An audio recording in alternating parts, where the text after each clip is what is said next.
Xoş gördük əziz tamaşaçılar. İctimai televiziyada Qarabağ Həqiqətləri verilişinin növbəti buraxılışı efirdədir. Qonağımız Azərbaycan Milli Elmlər Akademiyası Tarix İnstitutunun direktoru, AMEA-nın müxbir üzvü, tarix elmləri doktoru, professor Yaqub Mahmudovdur. Yaqub müəllim, xoş gördük. Xoş gördük. Yaqub müəllim, verilişimizin əsas məqsədi cəmiyyətimizin maariflənməsi, Qarabağ həqiqətləri haqqında Azərbaycan ictimaiyyətinin, dünya ictimaiyyətinin məlumatlandırılması, eləcə də bu istiqamətdə dövlətimizin gördüyü işlərə mühüm töhfə verməkdir və xüsusilə də informasiya müharibəsi şəraitində biz erməni təbliğatının ifşasına nail olmalıyıq. Bu barədə sizin fikirləriniz bizim üçün çox xoşdur. Təşəkkür edirəm. Məni bir qonaq kimi təqdim elədiniz. Çox sağ olun. Amma Qarabağ həqiqətləri bugün eyni zamanda Tarix İnstitutunun qonağıdır. İctimai televiziyada Tarix İnstitutundadır. Mən bu verilişi alqışlayıram. Azərbaycanımız üçün son dərəcə gərəkli bir verilişdir. Əlbəttə, müxtəlif verilişlərimiz olub. Amma ürəyim mənə hökm eləyir bu sözləri deyim ki, Qarabağ həqiqətləri onu dünyaya yaymaq bizə son dərəcə gərəkli bir verilişdir və arzu edirəm bu veriliş uzun ömürlü olsun, bu veriliş məna, məzmun baxımından davamlı olsun və bir-birindən gözəl xalqımıza, dünyaya siz Qarabağ həqiqətlərini təqdim eləyəsiniz. Bir-birindən üstələyən yaxşı verilişlər verəsiniz. Tarix İnstitutuna gəlməyinizi bir daha alqışlayıram, çünki Tarix İnstitutunda bu məsələlərin araşdırılmasına xüsusi önəm verilir. Mən Tarix İnstitutuyam Cənab Prezidentin tapşırığı ilə və Prezidentin bizim tarix elmi ilə əlaqədar konkret tapşırıqları var Tarix İnstitutuna. Onlardan biri də məhz bizim Qarabağımızın, bu ağırlı problemimizin dərindən araşdırılması və dünya miqyasında erməni saxtakarlarına və onların havadarlarına və erməni saxtakarlarının quyruğunda sürünən ermənipərəst tarixçilərə cavab vermək. Bunun üçün mən istəyirəm bu verilişin lap əvvəlindəcə bildirim bizim tamaşaçılarımıza, bizi dinləyənlərə.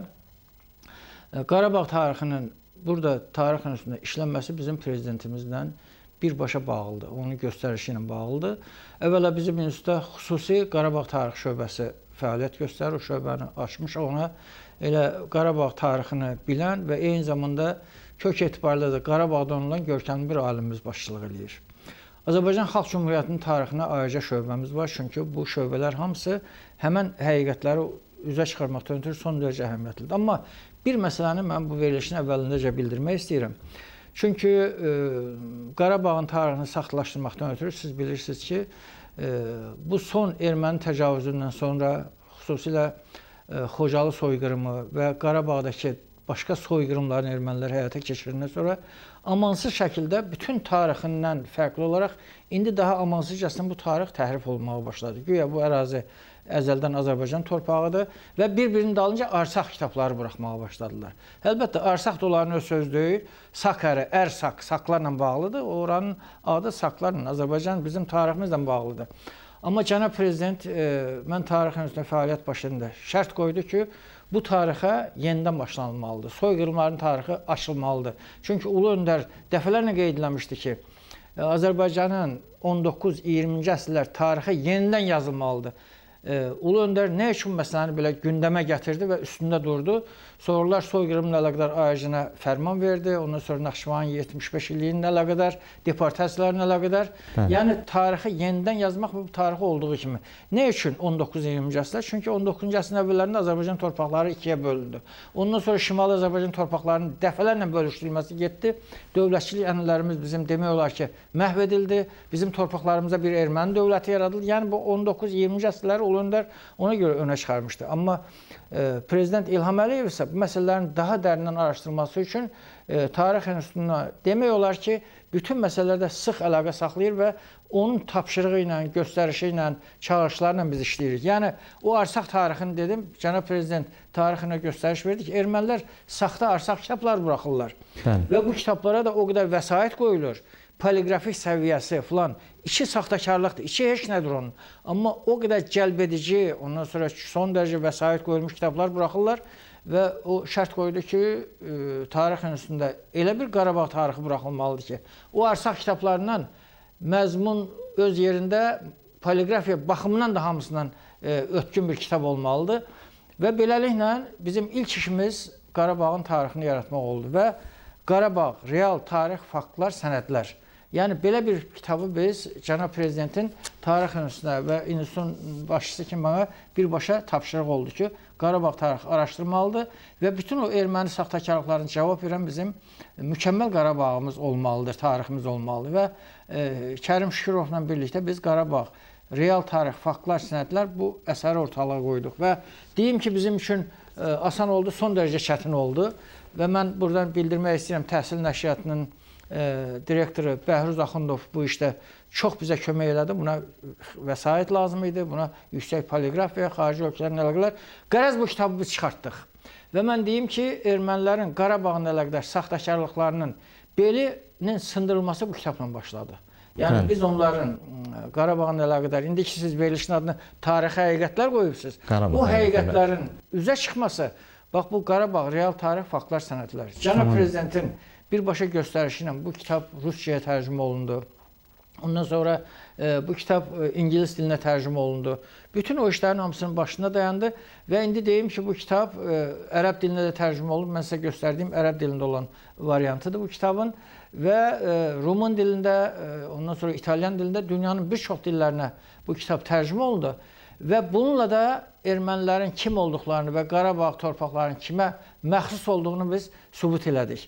Və nədir bu kitabın, bu tədqiqatların önəmi? Tədqiqatların önəmi orasındadır ki, Qarabağın Azərbaycan torpağı olması haradan başlayır? Yaqub müəllim, yeri gəlmişkən elə cənab prezidentin Azərbaycan tarix elminin inkişafı ilə bağlı qarşıya qoyulan vəzifələrin yerinə yetirilməsi istiqamətində sizin tarix institutunun gördüyü işləri biz də çox təqdirə layiqdir, onu yüksək qiymətləndiririk və bu istiqamətdə siz istər Qarabağın tarixi ilə bağlı, istər Naxçıvanın tarixi ilə bağlı, istərsə də İrəvan xanlığının tarixi ilə bağlı çox fundamental əsərlər yazıb nəşr etdirmisiniz və müxtəlif dillərə tərcümə olunan bu kitablar bu məsələlərin dünyaya çatdırılması istiqamətində dövlətimizin tarix elmi qarşısında qoyduğu işlərə çox mühüm töhfədir. Və bu yaxınlarda da sizin Real Tarix və Böyük Ermənistan uydurması adlı kitabınız bir neçə dildə, yəni ki, Azərbaycan, Rus və İngilis dillərində nəşr olunub və sonuncu İngilis dilində nəşr olunan kitab da bu məsələlərin dünyaya çatdırılması işinə xidmət edir və dövlətimizin qoyduğu bu işlərə istiqamətində bir mühüm addımdır. Və bu Böyük Ermənistan uydurması haqqında istəyərdim ki, bir fikirlərinizi biləsiniz. Çox sağ olun, mən minnətdaram, çünki söhbəti buradan başlamaq lazımdır. Biz Qarabağ həqiqətlərinə bir giriş elədik, amma söhbətimizin başlanğıcı indi sizin qoyduğunuz məsələdən. Bu sualı verdiyiniz üçün mən çox məmnunam. Yəni Qarabağ, ondan sonra qonşu Gürcüstana ərazi iddiaları, ondan sonra Türkiyə ərazi iddiaları, bizim tariximizdəki dəhşətli soyqırımları, Şərqi Anadoluda, bütün Azərbaycan torpaqlarında bunların hamısının kökündə Böyük Ermənistan uydurması dayanır. Gəlin elə söhbətdə buradan başlayaq. Tarixdə Böyük Ermənistan dövləti olmuşdurmu?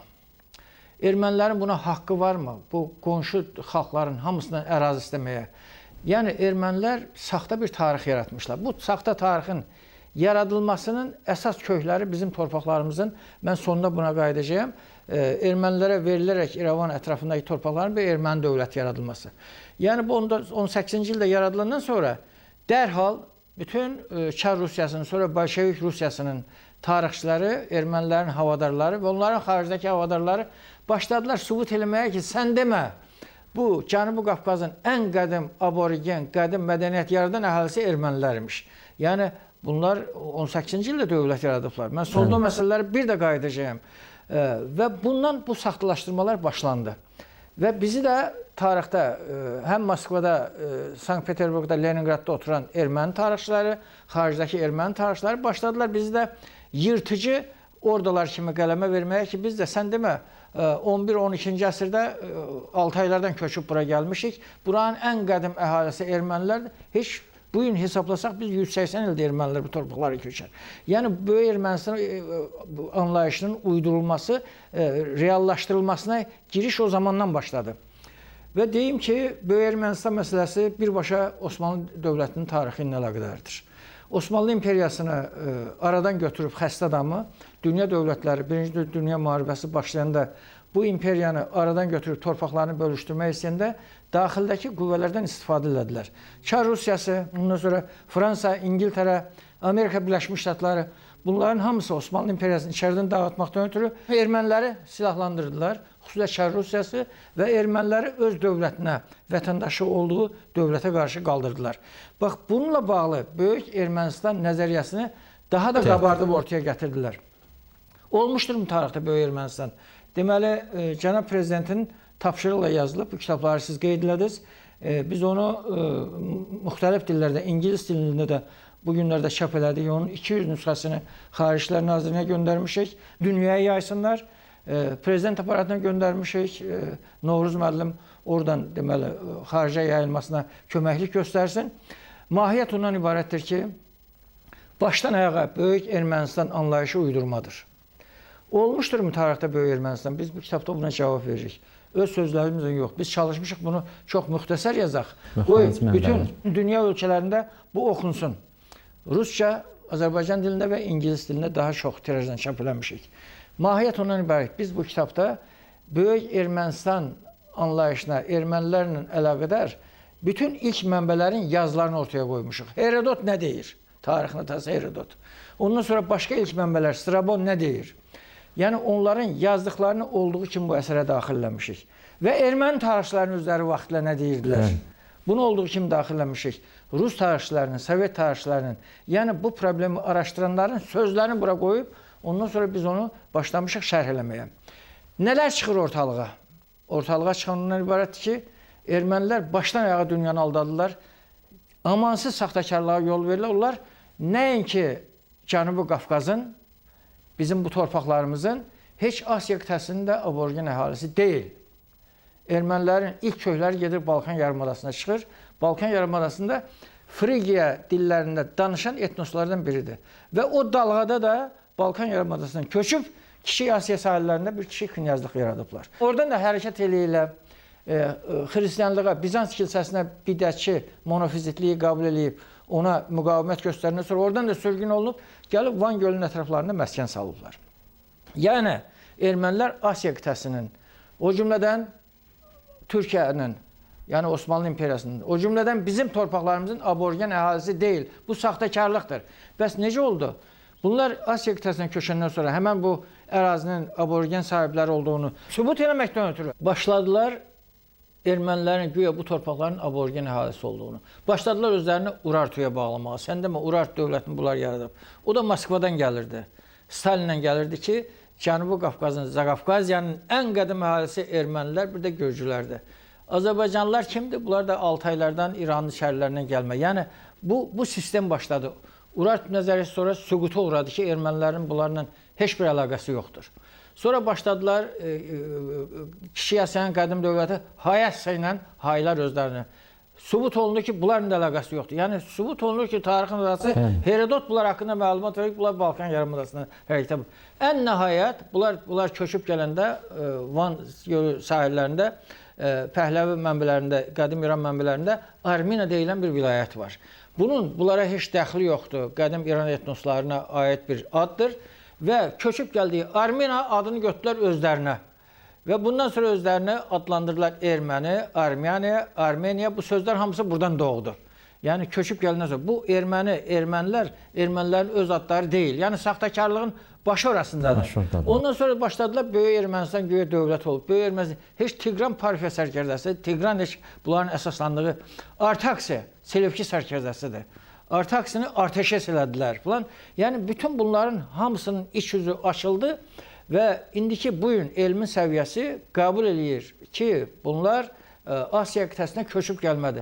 Və yeri gəlmişkən bizim bu kitablarımız çıxandan sonra Ermənistandakı son hadisələrdən sonra artıq Rus tarixçiləri bu gün qəbul edirlər ki və özləri deyirlər ermənilərə, yəni çox cızığınızdan çıxmayın, sizi bura biz köçürüb gətirmişik. Yəni bu Böyük Ermənistan nəzəriyyəsinin puç olduğu tarixdə Böyük Ermənistan, yəni bu kitabın mahiyyəti ondan ibarətdir ki, biz dünyaya bunu yayırıq, bunun mahiyyəti ondan ibarət ki, bura biz bütün mənbələri vermişik. Və eyni zamanda həmən o Armina vilayətindəki yazıları vermişik, mixi yazıları. Heç bir erməni yazısı yoxdur, erməni adı da yoxdur. Ondan sonra Tigran özünə paytaxt düzəltmək istəyir, Tigranakert. O yazıları vermişik, o da Yunan yazılarıdır. Yəni, erməni söhbəti yoxdur. Ondan sonra Ksenofontun bütün o ermənilərin, qədim Ermənistan deyilən ərazini keçib, ərazini Babilistandan tutub Qara dənizə qədər bir nə erməni söhbəti. Bircə yerdə bir deməli yeraltı yeməkxanada 2 uşaq bunlara qulluq eləyib. Deyir, bunlar erməni uşaqlarıdır, bizi başa düşmürdülər. Vəssalam. Yəni burada amma mən bu kitabda istərdim ki, bütün hamı bizim dinləyicilərimiz də bilsinlər. Bunlar hətta özlərini buranın daimi əhalisi kimi qələmə verməkdən ötürü qədim Anadolu dağlarının adı, Tavr dağlarının adını dəyişdirib Erməni dağları, Armyanskaya Nagorya. Mən maraqlandım ki, ola bilməz bu etnos burada olmamışdan dağlar var. Necə olurdu ki, dağların adı da bu etnosdan bağlı oldu?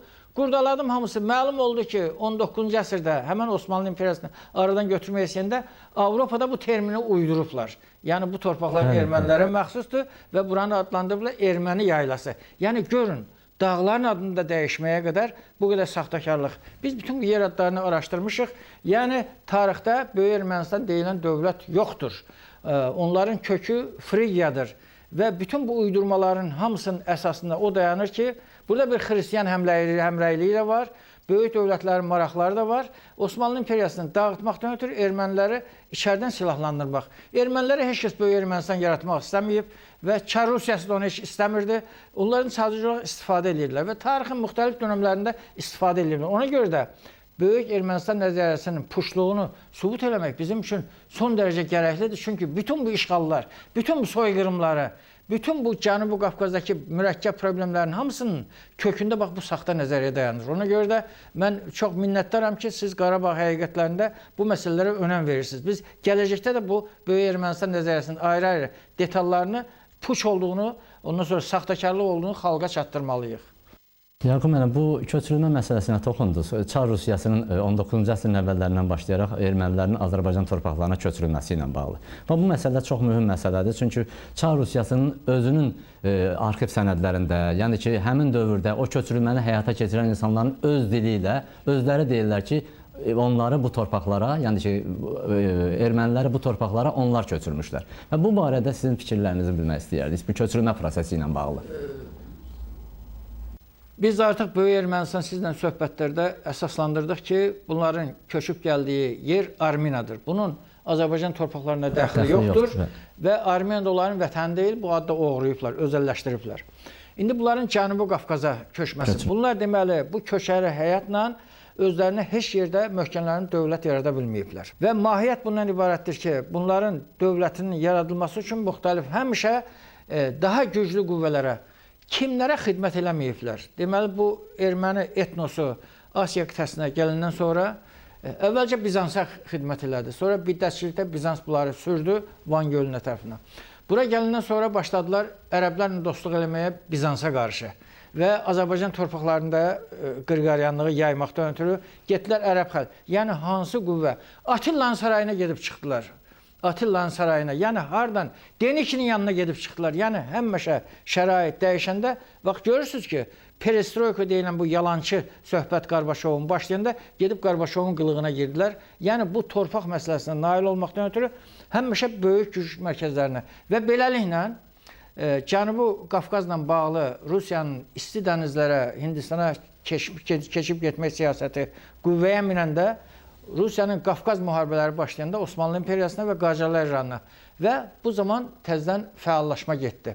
Fəallaşma getdi və bunlardan istifadə etməkdən ötürü deyim ki, bu torpaqlarda möhkəmlənməkdən ötürü Çar Rusiyasının çox planları oldu. İçəridən duxaborları, malakanları, bu bidətçi təriqətləri bura köçürmək, heç kəs buralara gəlmək istəmədi, baş tutmadı. Axırda Pyotr üstünə dayandı ki, erməniləri bura köçürüb gətirmək lazımdır.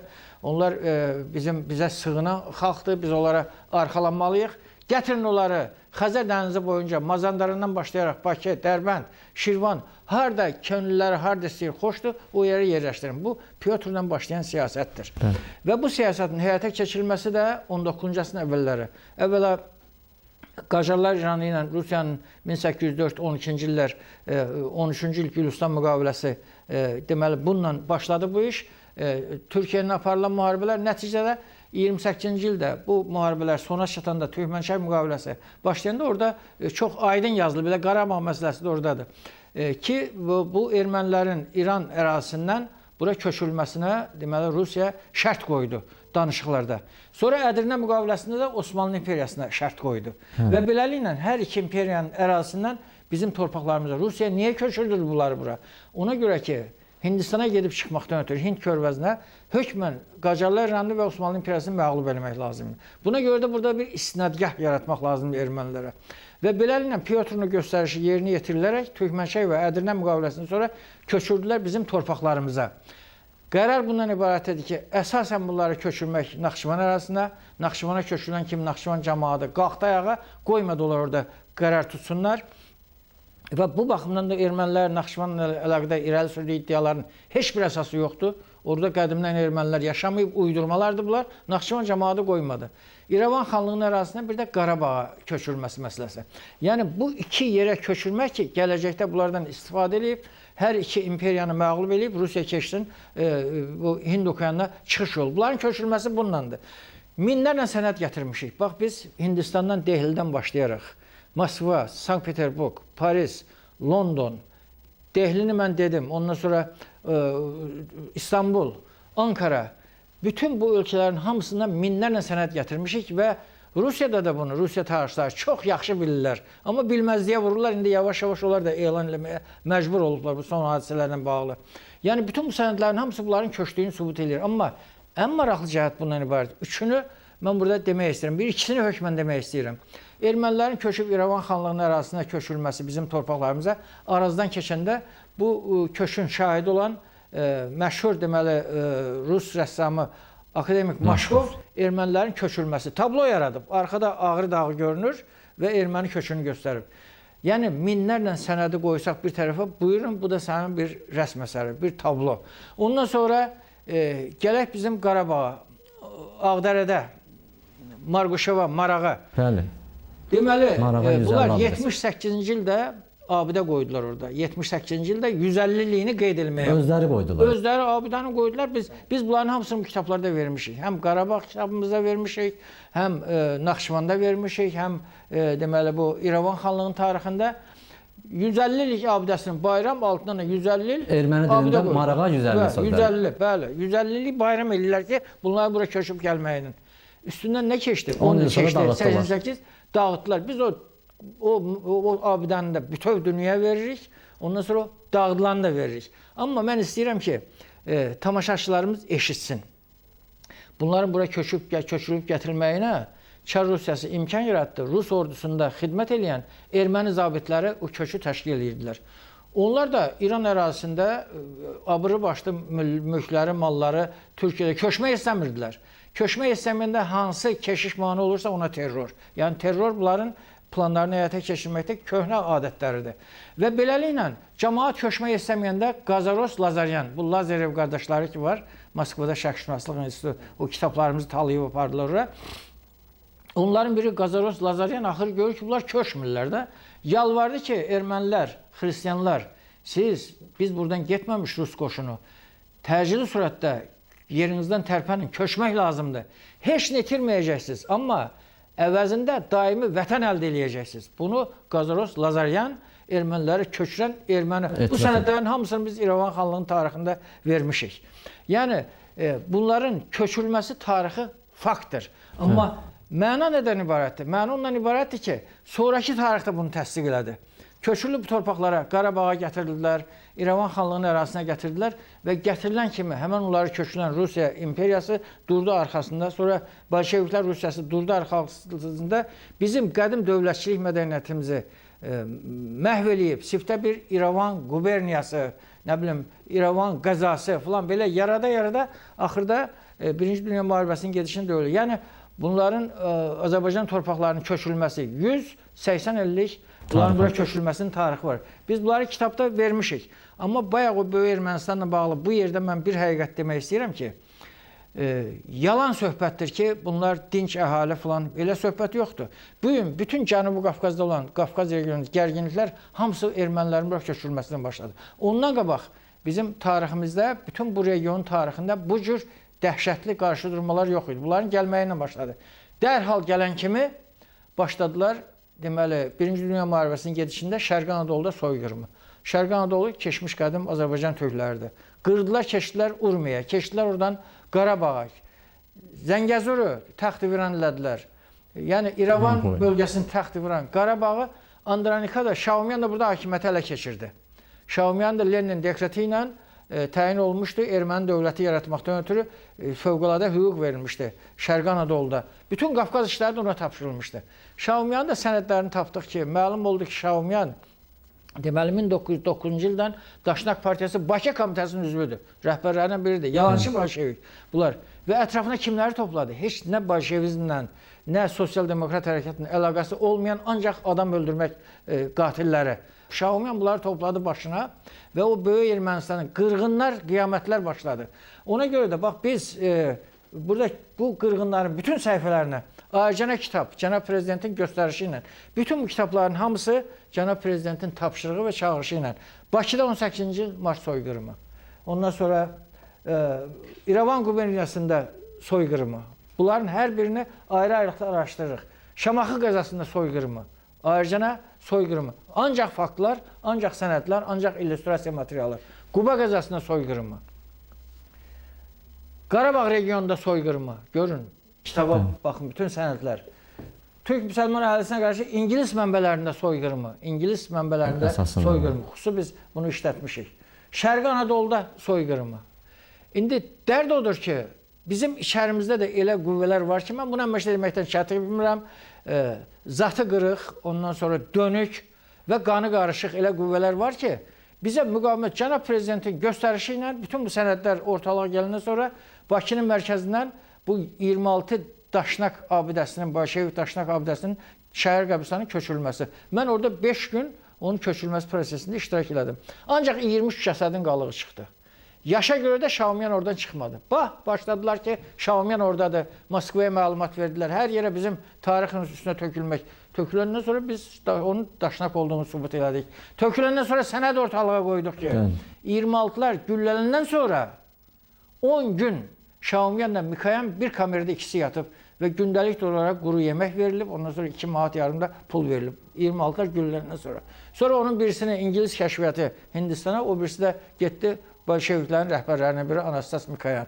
İndi başladılar, yox, o öldürülüb Hindistana getməyib. Axırı Rəşid Behbudovun o səfəri ilə bağlı kadrlar gətirdi ortalığa. Axırı qocaman bir jurnalistimiz bu yaxınlarda çıxış elədi ki, Kəlkütdə Şaumyanın qaldığı evdə gedib olub Sovet KGB heyətinin tərkibində. Yəni bu qədər maneələrlə biz axırı sübut elədik və buyurun, o kitablar da yazıldı burada, kitab da yazıldı. Şaumyan güya bolşevikdir falan, bu öldürülüb 26'ların. Onların əleyhinə buyur, biz bir kitab çıxartdıq. Genosid Azərbaycanskого naroda və Senastum Qadu. Burada da elə Şaumyan qaşqasına da yazılıb ki, soyqırımı cəlladı. Hamısı. Yəni bunların hamısını biz dünyaya yaydıq. Bunlar o erməni köçü ilə sıx bağlıdır.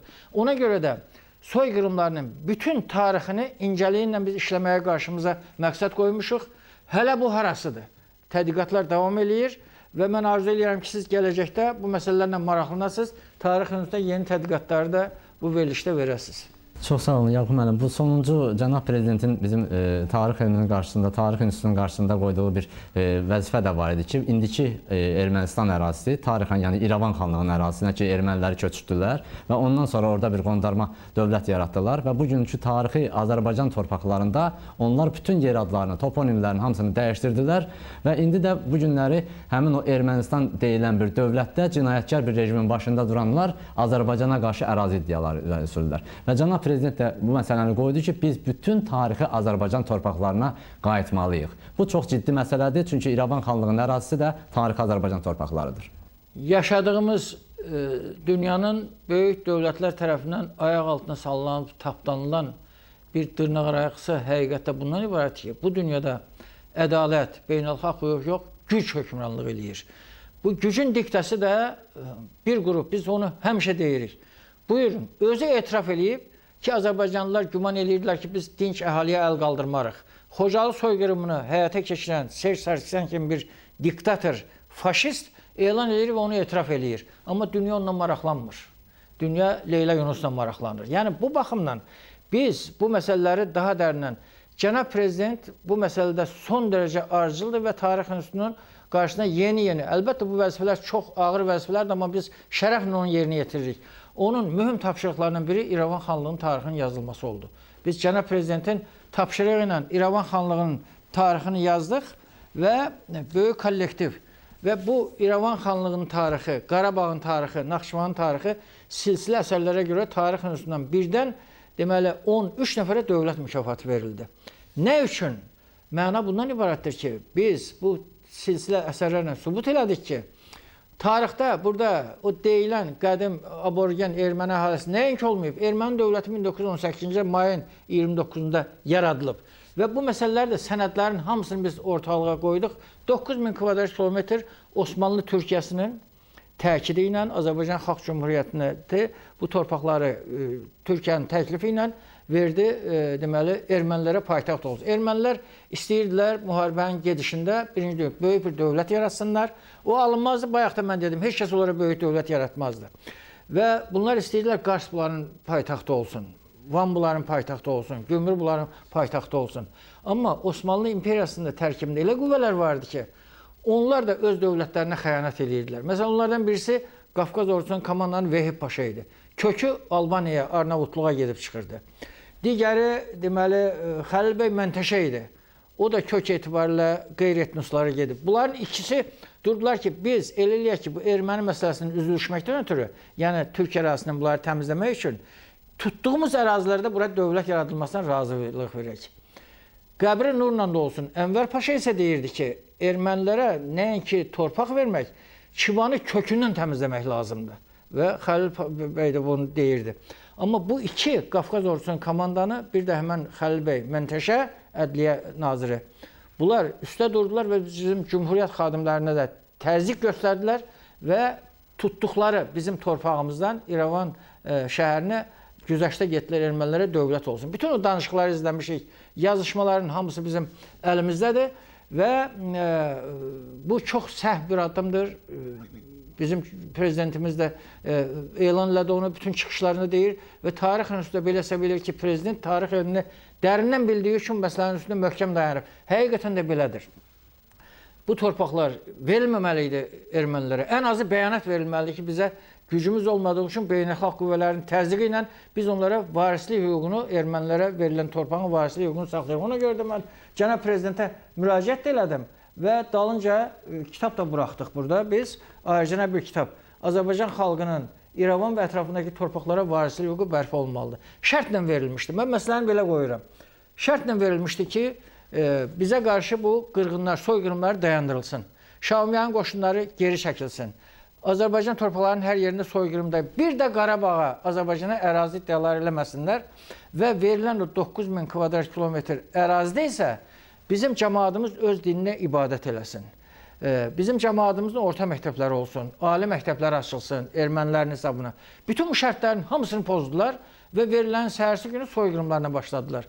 Ona görə də Azərbaycan tərəfinin haqqı var ki, bizim o torpağı, İrəvanı verməkdə irəli sürdüyümüz şərtləri bunlar pozduqları üçün bizim ora tarixi varislik hüququmuz qalmalıdır və beləliklə biz bu İrəvan xanlığı kitabı da, başqaları da prezidentin birbaşa göstərişi ilə tərcümə olunur xarici dillərə. Bu kitabı biz prezidentin göstərişi ilə rus dilinə tərcümə elədik. İndi artıq Rusiyada bu kitab vasitəsilə Rusiya ziyalılığı, ictimaiyyəti bilir ki, biz bilirik ki, onları Rusiya tərəfi köçürüb gətirib və bunların burada dövlət yaratması 18-ci il mayın 29-dan başlayır. Artıq Rusiya da bunu bilir. Ondan sonra bu kitab prezidentin göstərişi ilə İngilis dilinə tərcümə olundu. İngilis dilinə tərcümə olundu. Bu kitab yenə də prezidentin qayğısı ilə bu günlərdə ilk nüsxələri çıxıb, mən ilk nüsxəni sizə nümayiş etdirirəm. İtalyan dilində, bizim mütəxəssislər dəfələrlə getdi İtaliyaya, İtalyan dilində çapdan çıxıb və mən də elan eləmək istəyirəm ki, mən bizim Qahirədəki səfirimizə Şahin Abdullayeva minnətdarlığımı bildirirəm ki, o orada məşğul oldu prezidentimizin göstərişi ilə. İndi ərəb dilinə tərcüməsi başa çatdırılıb, bizim burada mütəxəssislər onu işləyirlər. Və Meksikada yenə də bizim səfirimiz İspan dilinə tərcüməsi başa çatıb 33 ölkədə də yayılacaq. Və beləliklə biz bu böyük Ermənistan uydurmasını, bunların bu torpağa köçürülüb gətirilməsini, bunların burada qədim əhali olmadığını və köçürülündən sonra 18-ci ildə bunların dövlətin yaratdığını onlar üçün dövlət yaradıldığını bütün dünyaya bəyan eləmişik. Amma bir sözlə, bir şeylə mən istəyirəm, sizin bu sualınız çox məni oynatdı yerimdən. Və biz bunları Rusiyada hər yerdə artıq bizim materiallarımız çıxır. Bu soyqırımları dünya qəbul eləyir. 2 soyqırımı konferansı keçirmişik biz. Birinci və ikinci Qubada. Prezidentimizə eşq olsun ki, o konferansları təbrik məktubu göndərdi. Müraciət və dövlət müşaviri gəlib prezidentin Kemal Abdullah Qubada oxuduğunu və bu günlərdə də biz Gəncədə konferans Beynəlxalq Türk Tarix Atatürk Araşdırmaları Tarix Araşdırmaları Mərkəzinin 8-ci Dünya Konferansını Azərbaycanda Gəncədə keçirdik və orada bütün bu bizim danışdıqlarımızla əlaqədar dünyaya bəyanat verdik. Bütün tarixçilər imzaladı. Amma nədir? Məsələn, ermənilər mədəniyyətdən danışırlar. Mən istəyirəm sizə, məsələn, İrəvan xanlarının sarayı. Burada biz vermişik bütün bu xan sarayının gözəlliyi, hətta Nikolay 4 dəfə İrəvanı təslim eləyə bilməyiblər. Maraqlanıb ki, burada necə yerdir? Kimdir qoruyan? Axı Azərbaycan Türkü bunu qoruyur.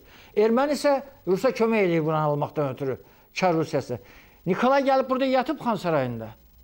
Eyni zamanda Qriboyedovun əsəri də burada ağıldan belə tamaşaya qoyur. Bizim teatr tariximizdə var. İndi bu bir ölkənin hökmdarı Nikolay birinci burada yatandan sonra o qədər xoşuna gəlib. Götürüb divara yazıb birinci Nikolay. Yəni adı. Sonra da ermənilər onu ramkanın içində saxlayıblar. Amma bu möhtəşəm abidəni dağıdıb sökülünə yaxın o Nikolayın yatdığı yeri ayaq yoluna çevirmişdilər. İndi bu xan sarayı yoxdur. Biz bunu yazmışıq. Hara getdi xan sarayı? Ay abidə sevənlər, özünü mədəni xalq kimi təqdim edənlər. Bütün bunları. İrəvanda təkcə bizim 8 məscidimiz olub. Təkcə İrəvanda. Bütün bunlar sənədlərə düşüb. Ondan sonra Nikolayın medalyonuna düşüb ki, burada hamısı görünür. O 8 məscidin hamısını burada biz tarixini vermişik. Bütün məscidlərin şəkillərini vermişik. Neçə? 300-ə qədər məscid olub İrəvan ərazisində. Hamısını darmadağın dağıdıblar. Və yoxdur. Hara getdi bu məscidlər İrəvandakı və o ərazidəki bizim 300-dən çox məscidimiz. Ondan sonra Çuxursat hakimləri İrəvan xanları. Deyirsiniz, bura bizim torpağımızdır. Siyahısını tutmuşuq. Çuxursat bəyləbəyliyi, hakimliyi, İrəvan xanları. Hamısı, nə vaxt bunlar hökmranlıq. Bir dənə onun içində erməni adı yoxdur. İrəvan qalası qəhrəmanlıq qalası. Cənab Prezident diplomatlarla son görüşündə bildirdi ki, bu cür xırda broşürlər buraxmaq lazımdır, illüstrasiya ilə. Bunu da biz başlamışıq artıq bu broşürləri də buraxmağa və beləliklə mən Qarabağ həqiqətlərini alqışlayıram tarixin üstündə.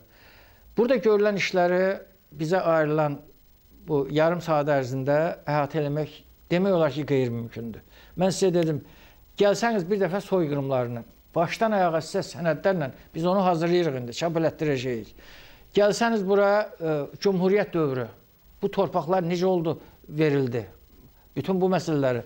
Bizim ayrıca Qarabağ tarixi şöbəsi yaratmışıq. Mən istərdim ki, biz təkcə Xocalı soyqırımından, bizim üçün real fakt Xocalı soyqırımıdır.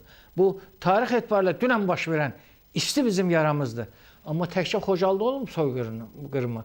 Dağlıq Qarabağın hər yerində bu soyqırım törədilib. Bütün kəndlərində soyqırım törədilib. Ona görə də biz onu da araşdırırıq, soyqırımları. Və biz çalışırıq ki, bütün Azərbaycan ərazisindəki soyqırımlarını, xüsusilə Dağlıq Qarabağ ərazisindəki Xocalıya qədər və Xocalı o dövrdə bütün o vertolyot qəzasından tutmuş bunların hamısını ortalığa qoymaq lazım. Dünya bunları görsün, illüstrasiyası ilə, filanla. Fundamental kitablar artıq yazılıb. Cənab Prezidentin göstərişini biz yerinə yetirmişik. Amma xırda broşura, illüstrasiya ilə, sənədlərlə indi biz onu işləyirik. İndi bu saat biz ayrıca soyqırımı toplu kitab buraxacağıq, təxminən 150 səhifə, amma hamısı sənəd olacaq, hamısı illüstrasiya materialı olacaq. İnşallah. Ki, mətn orada qısa olacaq. Xocalı soyqırımı, 5 səhifə, amma bütün o amansızlıqlar hamısı. Oradakı bütün kəndlərimizdəki soyqırımı, tarixi soyqırımları. Mən sonda alqışlayıram bu verilişi. Biz informasiya müharibəsində erməni faşizminə qalib gəlmişik. Cənab Prezidentin prinsipal siyasəti sayəsində. Cənab Prezident bütün çıxışların hamısında o ənənəvi sözlər işlənirdi. Onu işlətmir. Deyir, biz nəinki Xankəndinə, Şuşaya, biz İrəvana da, Zəngəzura da qayıdacağıq. Zəngəzurun əhalisinin hamısı Azərbaycanlı idi. İrəvan əhalisində böyük əksəriyyəti Azərbaycanlı idi. İndi Zəngəzur tarixini işləyirik. xoş gəlirsiniz. Bir dəfə də gəlin ona həsr eləyək. Zəngəzur xüsusi plan idi. Cənab Prezident onu Naxçıvandakı sammitdə də türk dilli ölkələrin, türk ölkələrini göstərdi, dedi və son çıxışlarının hamısında qeyd eləyir. Zəngəzurun əldən getməsi türk dünyasını ayırmaq deməkdir. Görürsünüz, Naxçıvan qaldı o tərəfdə. Naxçıvandan bir Türkiyə ümid körpüsü, bir əlaqə olmasaydı, Naxçıvan vəziyyəti nə ola bilərdi?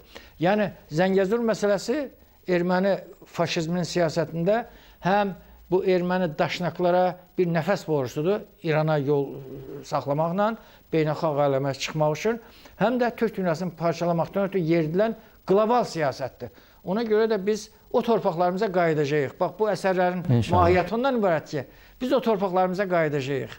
Güclü Azərbaycan dövləti və sizin Qarabağ həqiqətlərinlə, bax, bu verilişlə silahlanan Azərbaycan ordusu, Azərbaycan əskəri, Azərbaycan xalqı Qarabağa qayıdacaq prezidentimizin komandanlığı altında. Çox sağ olun Yaqub müəllim. Bu yorulmaz fəaliyyətinizə sizə uğurlar diləyirik və maraqlı söhbətə görə, dəyərli fikirlərinizə görə sizə təşəkkür edirik. Arzu edirəm ki, sizin bu gözəl Qarabağ həqiqətləri verilişiniz uzun ömürlü olsun. Çox sağ olun, minnətdarıq sizə. Sağ olun.